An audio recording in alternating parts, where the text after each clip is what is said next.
روزے میں بہت سے بیمار اور بزرگ ہیں، اس میں بہت لوگ نہیں سمجھ پاتے ہیں روزے کا فدیہ روزے کا فدیہ کیا ہے، کس پر لاگو ہوتا ہے فدیہ، اور فدیہ کیسے ادا کرنا ہے؟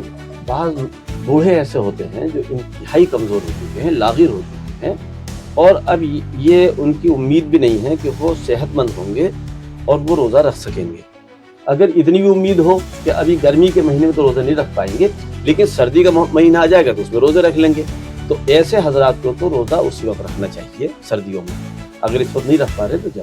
لیکن اگر ایسی امید بھی نہیں ہے کہ سردیوں میں رکھ لیں، یا اسی طریقے سے بعض لوگ بیمار ہیں، بہت شدید بیمار ہیں اور ایسی بیماریوں کے اندر گھرے ہوئے ہیں کہ وہ روزہ نہیں رکھ سکتے، اور آئندہ بھی صحت ہونے کی امید نہیں ہے کہ اب صحت مل جائے۔ بعض بیماریاں ایسی ہیں مہلک کہ جس میں آدمی گھر جاتا ہے تو لگتا ہے کہ اب نہیں بچیں گے اور اب صحت نہیں ہوگی، بڑی بیماریاں ہیں۔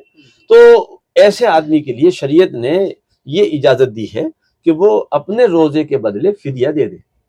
فدیہ کیا ہے؟ میرا حضرت ایک سوال ہے جی، کہ بیماری نے گھیر لیا ہے اور آگے صحت بھی انشاءاللہ ٹھیک ہو جائے گی، ہاں، اس وقت روزے کے ٹائم میں وہ بیمار ہیں جی جی، اور وہ روزہ رکھنے کی ہمت نہیں کر پا رہے ہیں یا حالات نہیں بن پا رہے ہیں ان کے، اور روزہ رکھتے ہیں تو ان کی حالت بگڑ جاتی ہے، جی جی، تو وہ فدیہ دینا چاہتے ہیں، تو کیا وہ تو ایسے لوگوں کے لیے فدیہ ہے؟ ان کے لیے بھی فدیہ ہے؟ ہاں، ایسے لوگوں کے لیے فدیہ ہے، ان کے لیے فدیہ ہے، اور تقریباً وہ 2.25 کلو گیہوں یا اس کی قیمت وہ ادا کر دیں، تو آج کے زمانے میں اس وقت تقریباً 56 روپے کا بیٹھ رہا ہے، یعنی ایک روزے کا فدیہ 56 روپیے، تو 56 روپیہ ادا کر دیں۔ ہاں، اب ایک چیز ہے، آپ نے فدیہ یعنی ادا کر دیا اور اللہ نے پھر صحت دے دی، پتہ چلا کہ ماشاءاللہ صحت مند ہو گئے اور اب روزہ رکھ سکتے ہیں، تو پھر ان کو روزہ رکھنا پڑے گا۔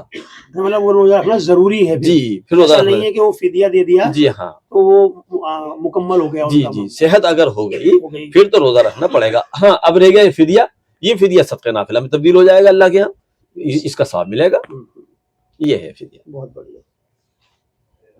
اگلا سوال ہے میرا حضرت، صدقہ فطر کیا ہے اور کیسے اور کس وقت تک ادا کرنا چاہیے، کیونکہ اسے بھی بہت لوگ نہیں جان پاتے ہیں۔ صدقہ فطر کیا ہے؟ اصل میں روزے رکھنے میں کچھ نہ کچھ کمی ہو جاتی ہے، تو اللہ نے اس کی کمی کو دور کرنے کے لیے یہ صدقہ فطر رکھا ہے۔ اب صدقہ فطر جو ادا کیا جائے گا، یہ اچھا یہ ہے کہ عید کی نماز پڑھنے جانے سے پہلے صدقہ فطر ادا کر دیں، تاکہ غریب جو ہیں وہ بھی ہماری خوشیوں میں شریک ہو جائیں اور ان کا بھی ایک تعاون ہو جائے پہلے ہی۔ تو اب یہ ہے کتنا صدقہ فطر، اگر بھائی ہم کہتے ہیں کہ صاحب حیثیت آدمی ہے، مالدار ہے، اللہ نے وسعت دی ہے، تو وہ ضروری تھوڑی ہے کہ گیہوں سے دے، وہ صدقہ فطر کشمش سے، چھوارے سے، اس کے ذریعے سے ادا کرے۔ یہ تقریباً جو ہے تقریباً 3.5 کلو کے قریب بیٹھتا ہے وزن، 2 کلو 266 گرام کے قریب وزن بیٹھتا ہے۔ 2 کلو 266 گرام جی، ایک روزہ رکھنے والے کا؟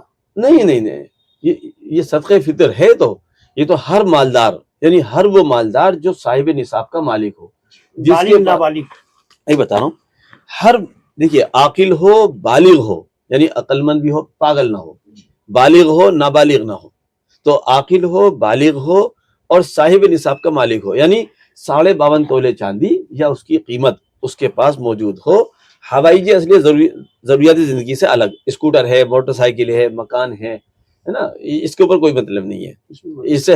ہاں، سونا چاندی ہو، چاہے وہ زیورات کی شکل میں ہو۔ سونا چاندی نہیں ہے اس کے پاس، اگر کیش ہے تب ہے، اور تو کیش بھی نہیں ہے، سونا چاندی ہم نے نہیں اس سال 2025 میں جو حساب لگایا ہے وہ 59,000 روپے بیٹھ رہے ہیں۔ ہماری جمعیت کے ذمہ دار ہیں، سب مل کر کے ہم نے طے کیا، تو اس میں ہمارے مشورے میں 59,000 روپے طے ہوئے ہیں کہ اس سال اگر کسی کے پاس 59,000 روپے کی مالیت ہے تو اس کے اوپر صدقہ فطر واجب ہوگا۔ اب صدقہ فطر جو مالدار ہے، یعنی جس کے پاس 59,000 روپے ہیں، وہ اپنی طرف سے بھی اور اپنی نابالغ اولاد کی طرف سے بھی دے گا۔